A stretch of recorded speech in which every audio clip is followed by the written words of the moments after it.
నిన్న చంద్రబాబు నాయుడు రేవంత్ రెడ్డి గారి ఇద్దరు అవగాహన ఉపన్యాసాలని విన్నాం. ఎంత స్పష్టమైన అవగాహనతో ఉన్నారో ఇద్దరు కూడా. బనకచెర్ల కట్టి తీరుతామని, బనకచెర్లలో ఏదో వృధా జలాలు, సముద్రం పోయే జలాలు మా మీద చెల్లిపోతున్నాయి, మేము వరదలు భరితంగా నీళ్లు వాడుకోమా అని చెప్పేసి మాట్లాడుతున్నాడు చంద్రబాబు నాయుడు. రేవంత్ రెడ్డి మాత్రం ఆ విషయాన్ని వదిలిపెట్టి మళ్ళీ కాళేశ్వరం లేనే లేదు అని ఏదైతే చెప్పిండో ఇది కేవలం బనకచెర్ల కొరకే. చంద్రబాబు నాయుడు ఉపన్యాసానికి మద్దతుగానే రేవంత్ రెడ్డి గారు మాట్లాడారు తెలంగాణ ముఖ్యమంత్రిగా. రెండు వేరు ఉపన్యాసాలు కావు, ఒకటి పోటీ ఉపన్యాసాలు కావు. చంద్రబాబు మాట్లాడిన దానికి సపోర్ట్గానే రేవంత్ రెడ్డి మాట్లాడాడు. లేనే లేదు కాళేశ్వరం అని మాట్లాడడం అంటేనే చంద్రబాబుకు వంత పలకడము. దీనికి వేరే ఇంకేందో సాక్ష్యాలు, ఇంకేందో వేరేది అక్కర్లేదు. కాళేశ్వరం ఉన్నది, కాళేశ్వరం నుంచి సంవత్సరానికి 240 టీఎంసీల పైగా నీళ్లను వాడుతున్నామని చెప్పాలి. ఇది చెప్పకపోతే బనకచెర్లకు అనుమతి ఇచ్చినట్టే, తెలంగాణకు ద్రోహం చేసినట్టే, అందులో ఏం సందేహం లేదు. సరే, నిన్న ఉత్తమ్ కుమార్ రెడ్డి ఇంకొక మాట మాట్లాడాడు. ఏదో దేవదల నీళ్ళు ఏదో తెస్తా మీకు అని చెప్పేసి మాట్లాడింది తుంగతుర్తికి.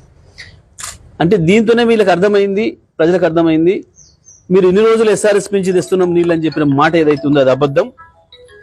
గత 4 సంవత్సరాలు సూర్యాపేట తాలూకా, సూర్యాపేట జిల్లా రైతాంగం కావచ్చు, వరంగల్ జిల్లాలోని మిగతా ప్రాంతాల రైతాంగం కావచ్చు, వాడిని మొత్తం కూడా కాళేశ్వరం నీళ్ళు అనే విషయాన్ని నేను స్పష్టంగా చెప్పిండు ఉత్తమ్ కుమార్ రెడ్డి. ఇవాళ కొత్తగా దేవాదల నీళ్ళు ఇస్తాను మాట్లాడుతున్నాడు.